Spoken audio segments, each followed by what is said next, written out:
तुमचं स्वागत करतो। आणि जी नगरपंचायतीने जे 21 टेंडरांचा ठराव आणि दिव्यांग निधी बाबतचा अन्यायकारक ठराव, हे दोन ठराव जे अनधिकृतरित्या किंवा शासनाच्या कुठच्याही निर्देशाविरुद्ध कारण दाखवून जे घेतले होते, याविषयी मी सन्माननीय जिल्हाधिकाऱ्यांच्या न्यायालयात तक्रार म्हणजे तो ठराव रद्द करण्यासाठी ॲप्लिकेशन केलं होतं। आणि ते दोन्ही ठराव माननीय जिल्हाधिकाऱ्यांनी माझे रद्द केलेले आहेत। पण ते रद्द केलेले का आहेत आणि ते का रद्द झाले आणि त्याची पार्श्वभूमी काय, त्याच्या दोन्ही बाजू ह्या कणकवलीकरांसमोर आल्या पाहिजेत। आणि म्हणून आपल्या सन्माननीय सर्व पत्रकारांच्या मार्फत हे पोचलं पाहिजे, म्हणून ह्या पत्रकार परिषदेचं आयोजन आहे। मुळात हा अर्ज का फेटाळण्यात आला तर तुम्हाला पार्श्वभूमी सांगतो की नगरपंचायत ऍक्ट 308 नुसार कोणत्याही बॉडीने किंवा सत्ताधाऱ्यांनी जर अन्यायकारक किंवा शासनाच्या ध्येय धोरणाच्या विरोधात जर ठराव पारित केलेला असेल तर तो ठराव 308 नियमानुसार सन्माननीय मुख्याधिकारी आणि जिल्हाधिकाऱ्यांकडे तो तहकूब आणि रद्द करण्यासाठी पाठवला पाहिजे। आणि मग हा असा अन्यायकारक ठराव बॉडीने घेऊन सुद्धा बॉडीच्या दबावाखाली किंवा सत्ताधाऱ्यांच्या दबावाखाली मुख्याधिकारी कणकवली मुख्याधिकारी हे 308 खाली तो ठराव रद्द करण्यासाठी गेले नाही। आणि म्हणून शासनाचं परिपत्रक जे 2019 आहे, या परिपत्रकानुसार त्या परिपत्रकात स्पष्ट नमूद आहे की जर मुख्याधिकारी गेले नसतील तर सामान्य नागरिक किंवा लोकप्रतिनिधी किंवा नागरिकांची एखादी संस्था ही त्याविरुद्ध जिल्हाधिकाऱ्यांकडे दाद मागू शकते।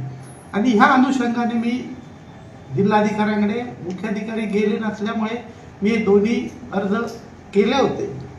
मात्र इचलकरंजी नगर परिषदेच्या बाबतीत सन्माननीय हायकोर्ट म्हणजे उच्च न्यायालय यांनी इचलकरंजीच्या एका खटल्याच्या बाबतीत असाच नगरसेवक 308 खाली गेलेला होता। आणि त्या बाबतीत इचलकरंजी न्यायालयाने स्पष्ट एक रुलिंग पास केलंय की जोपर्यंत ह्या शासन परिपत्रकाच्या बाबतीतली जी मुख्याधिकारी सोडून आणि कोण जर जाणार असतील तर ते कायद्याच्या पुस्तकात त्याची अमेंडमेंट झाली पाहिजे किंवा कायद्याच्या पुस्तकात ते आलं पाहिजे।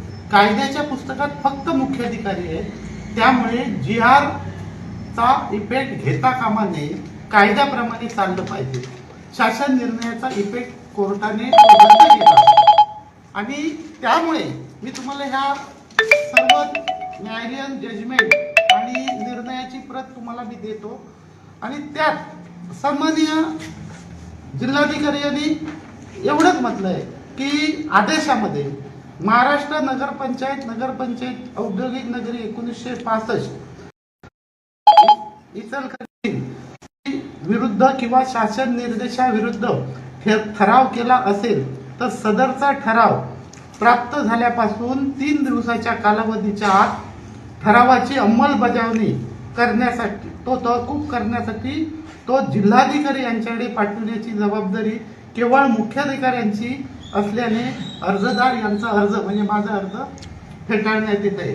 फक्त न्यायालयाचा फक्त एक निर्देश आहे की मुख्याधिकाऱ्यांनी गेलं पाहिजे, GR प्रमाणे म्हणजे शासन परिपत्रकाप्रमाणे इतर कोणालाही जाता कामा नये। ह्या फक्त कारणास्तव सन्माननीय न्यायालयाचं रुलिंग असल्यामुळे मान्य जिल्हाधिकाऱ्यांना हा अर्ज फेटाळायला लावला। पण दुसरी बाजू अशी आहे की दुसरी बाजू सुद्धा गेली पाहिजे की ह्या सर्व जजमेंट आणि जिल्हाधिकाऱ्यांच्या ही निरीक्षणं सुद्धा विचारात घेतली पाहिजे। त्यात जी बॉडीने सत्ताधारी नगराध्यक्ष आणि बॉडीने जो ठराव पारित केला होता त्यात जी कारणं दिली होती की तो टेंडरमध्ये कुठचीही नियमितता नाही, पारदर्शकपणा नाही, टेंडरमध्ये सिंडिकेट केलंय आणि फक्त कॉन्ट्रॅक्टरांनी आपापली टेंडर वाटून घेतली म्हणून तो रद्द करण्यात यावा. ही कारणं जिल्हाधिकाऱ्यांनी पूर्णपणे फेटाळली आहेत आणि त्यात या निर्णयाच्या परिषद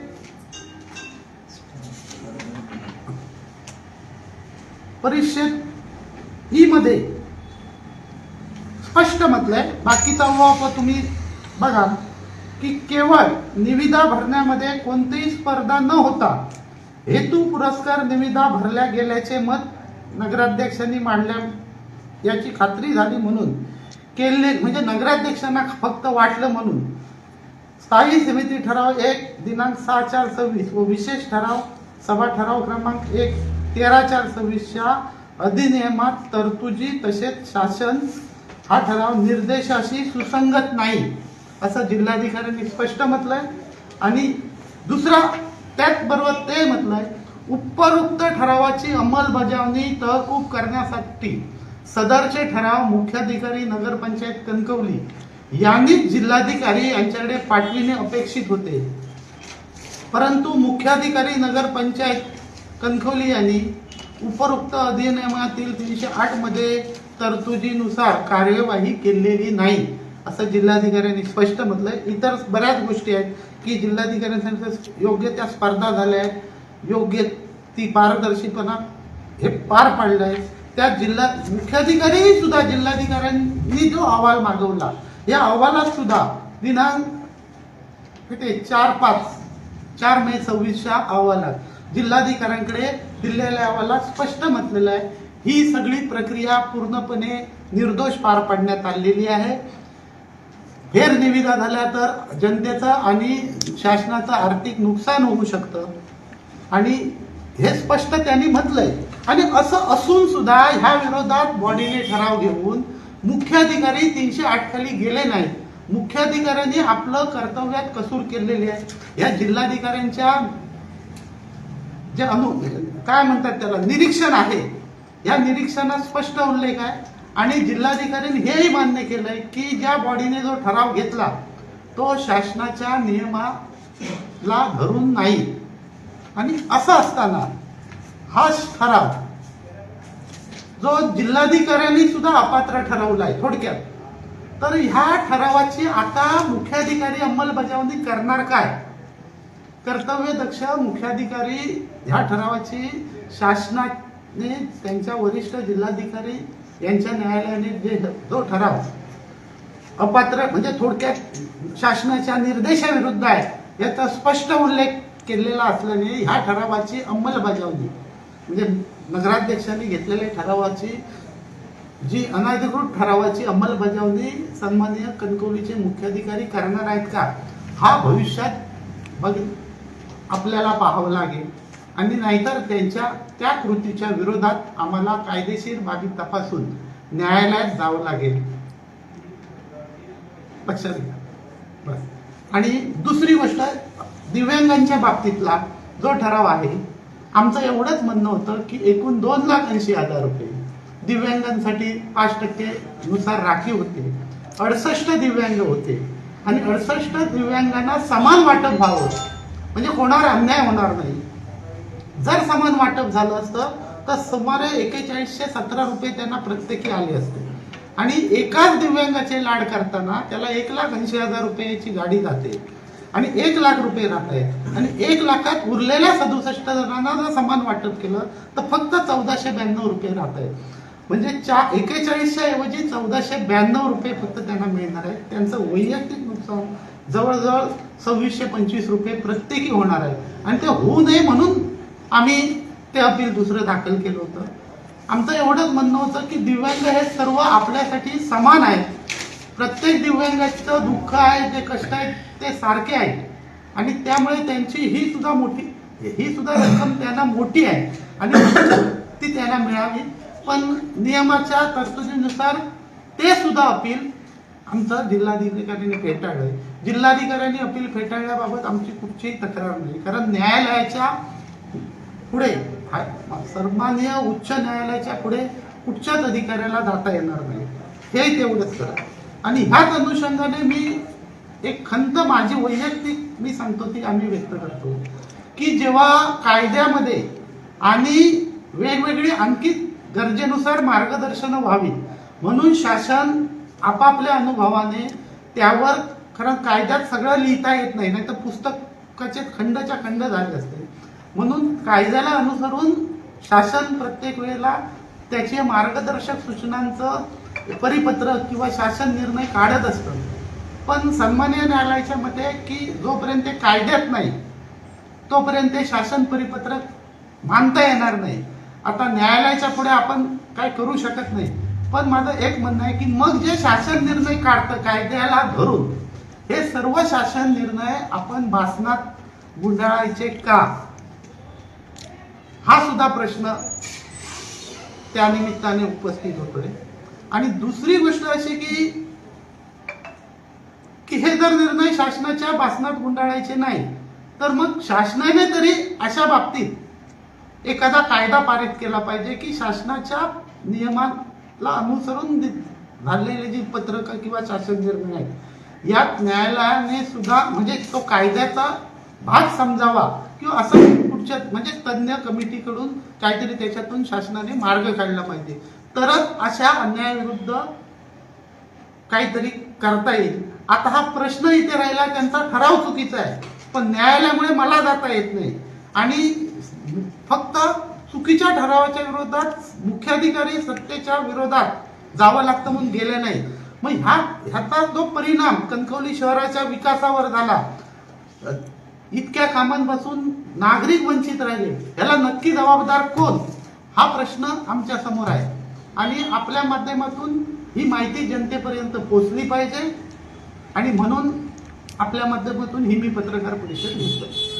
दुसरी बाब अशी की निवडणूक पूर्व संदेश पाटकर यांनी हायवेच्या ज्या ब्रिज खालचे अतिक्रमण आहे, या इथे जे भाजीवाले स्टॉल धारक बसतात यांच्याकडून आम्ही समीर नलावडे सन्माननीय नगराध्यक्ष तेव्हाचे आणि आम्ही तेव्हाची बॉडी, ही बॉडी 8.5 ते 9 लाख रुपये दर महिना हप्ता घेतं म्हणून आरोप करून हे सत्तेवर गेले.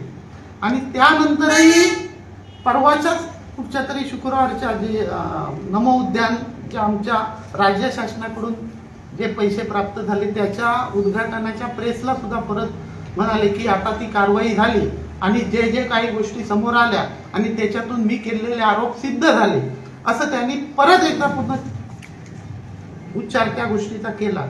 आता आपण सर्वजण साक्षीदार आहात, आमच्यापेक्षा पत्रकार मित्र तुम्ही सगळेजण होता. तिथे आता कोणाकोणाचे 5-5 स्टॉल होते, एका कुटुंबाचे 5-5 धंदे होते. काही जणांनी ते स्टॉल भाड्याला दिले होते, काही जण त्याच्यावर दर दिवशीचा पिगमी घेत होते, काही महिला 1,500 रुपये गोळा करत होती. असे प्रकार बरेचसे तुमच्या समोर आले. आमच्यापैकी एक तरी सदस्य किंवा कुठचा कार्यकर्ता समोर आला का? जे समोर आले हे कार्यकर्ते कोणचे होते? हे कार्यकर्ते सगळे पाटकरांचे होते, बहुतांशी सगळे. आणि तरी सुद्धा कुठची तमा न बळतात हे सगळं समोर आलंय, तरी सुद्धा या गोष्टीचा आम्ही हप्ता घेत होतो असा परत पुनरुच्चार करतोय. माझं त्यांना परत तुमच्या मार्फत विनंती आहे की आम्ही करत होतो त्याचा एक तरी पुरावा. तुम्हाला आता काही विचारायचं तर विषय. काल बैठकीमध्ये एकंदरीत या 21 कामांच्या निविदा आहेत त्या रद्द झाल्याचे जे आहे ते तक्रार केली तुम्ही, ती फेटाळलेली आहे. त्यानंतर पुन्हा ही कामं तातडीने मार्गी लावावीत आणि त्याची निविदा काढावी असं एक नगराध्यक्षांनी सांगितलं, त्याबद्दल काय सांगा? ना आता जिल्हाधिकाऱ्यांनी आमचा निर्णय झाला ना, आता त्यावर त्यांचा जो असलेला ठराव आहे तो जिल्हाधिकाऱ्यांनी चुकीचा ठराव आहे असं मान्य केलंय, हे सांगितलंय. आता त्या चुकीच्या ठरावाची अंमलबजावणी मी बोललो मगाशी की मुख्याधिक प्रशासनाने करायची आहे ना ती. तर आता चुकीच्या ठरावाची अंमलबजावणी प्रशासन करतं की आणि त्यावर काय भूमिका घेत हा प्रशासनाचा प्रश्न राहिला आता.